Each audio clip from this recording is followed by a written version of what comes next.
Hey, my name's Rusty Korhonen, and I've got a story for you.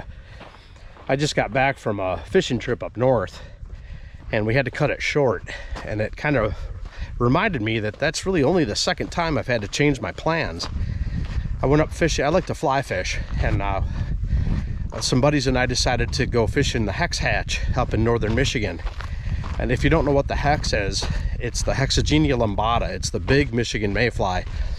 If you've ever lived around a lake in Michigan, Lake St. Clair particularly, or the Detroit River, you know that June is fish fly season. Well, that's what the fish fly is. It's this big Michigan mayfly. And you fish at night, because that's when they come out of the trees and they lay their eggs, and that's when the fish go nuts. The weather's been kind of fluky in June, and the Hex like it nice and hot. And sometimes if we get rain in June, especially up north, it's cold rain, and that can sometimes turn off the hatch. Well, I got up there early. I first set up my hammock, and I got in the water about 8:30. Just about the time it's getting dark, and I hear some fish feeding, some slurping, and some smaller fish jumping out of the water. I grab my rod, it starts raining, and not a light rain. So I hustled back to the campsite and got my hammock down. I didn't want to sleep wet, and put it in the car, and just as I threw it in the car, it started pouring. And so I sat in the car for a couple minutes kind of waiting it out, and it didn't stop. It got worse. I thought, oh well, you know what, I'm gonna sleep in the car anyway. So I moved all my gear to one side and climbed in the back seat. And then I remembered I'm short, but I remembered how uncomfortable it is because I'm not that short. Well, I locked the door with my key fob. Something woke me up after a couple hours, and I noticed that something was flashing, and I look, and there's a light on my dash that's flashing. And I climbed in the front seat. I didn't want a dead battery, of course, in the morning, so I didn't recognize what that light was. So I opened the door, my alarm goes off.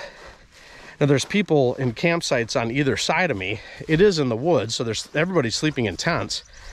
And this is so loud. My lights are flashing. I look at my watch, it's 3 o'clock in the morning. I can't find my keys. I open the back door, my keys fall out, I hit the alarm button, nothing happens. I climb back in the front seat, I start the car, it starts right up. Usually that shuts off the alarm, it didn't. I shut it off, I push the key fob again, nothing happens. I finally started the car and hit the key fob, and that shut it off. Well, by this time I'm all keyed up. I said, you know what, I'm just gonna sleep in the front seat. So I kind of catnapped the rest of the night. I finally decided at 7 o'clock, I'm gonna go jump in the river.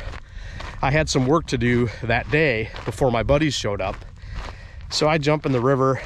I can't say I jumped in the river. I eased into the river.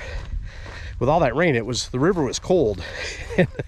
I had to remind myself that I'm a Finn. So I got up some courage, and I finally dunked myself and cleaned up and walked out of the river totally refreshed. Went into town to get some breakfast, got my work done, had a great day. I got back to the campsite and my buddies were there. I put up my hammock and we all hit the water about 8:30. We had some really good action that night. My buddy got into a 17-inch brown. I had a really nice one on.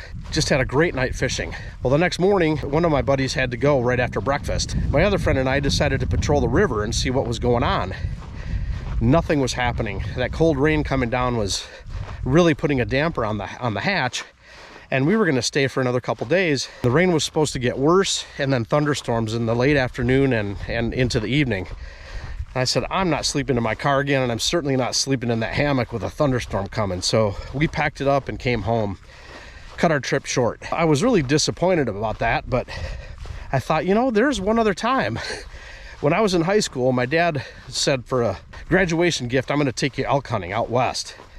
And that's something I always wanted to do. We bought backpacks, new sleeping bags, cold weather sleeping bags. I convinced my dad to buy this dehydrated food. He had elk hunted out by Vail, Colorado for a number of years, but he'd never camped. We were kind of excited about this. This was in like the first week of November. We headed out in the mountains. We found this road. My dad said, right here, we're gonna park right here. This is the trail we're taking. Got our packs all set up and we headed out.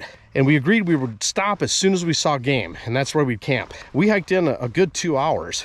And all of a sudden my dad said, shh, I went quiet and he pointed up to this ridge. He climbed up the ridge and then motioned for me to come up. I went up there and we saw these 2 elk sneaking through the aspen. And he said, you stay here. I've hunted this ridge before. I'm gonna go down the path and come back around and see if I can drive something to you. So I sit down, and about an hour later, 2 mule deer come prancing out of the woods, and that was it, nothing else. So my dad shows up about a half hour after that, says he didn't see anything. So we decided to pitch camp just down the hill. It was a perfect place. He pitched the tent and I got dinner going, and I followed the instructions to boil this dehydrated stew. It was inedible.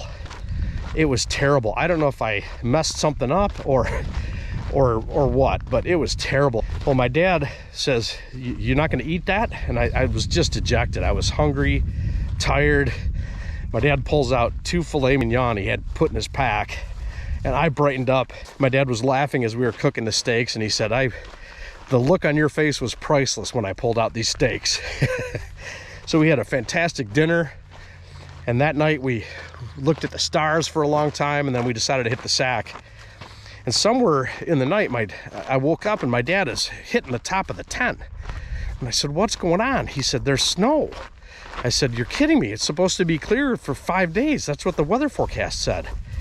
So we unzipped the tent door and we got 2 inches of snow on the ground. It's just getting light. And my dad says, we're getting out of here right now. It took us a half hour to pack up. We started heading out. Now, we had walked about 2 hours, maybe 2.5 hours in. The first half of that wasn't too bad. I mean, the snow was getting deeper, but by the time we hit like the halfway point, we were in knee-deep snow and it was starting to come down really heavy. I think it took us a total of 5 hours to hike back out. And I'm glad we left when we did. We passed the car twice before we realized that this bump next to the road was the car. We had to dig it out. It was completely covered in snow. We finally made it back to where we were staying, and we plunked on the couch and we were just exhausted. My dad said, you gotta respect nature. And I've learned you have to be prepared, absolutely. If you're gonna enjoy yourself, you gotta be flexible. Well, my name is Rusty Korhonen. I hope you enjoyed this story. If you like this, please hit the like and subscribe button and check out the other videos I've got here at the end screen. Thanks again and have a fantastic day.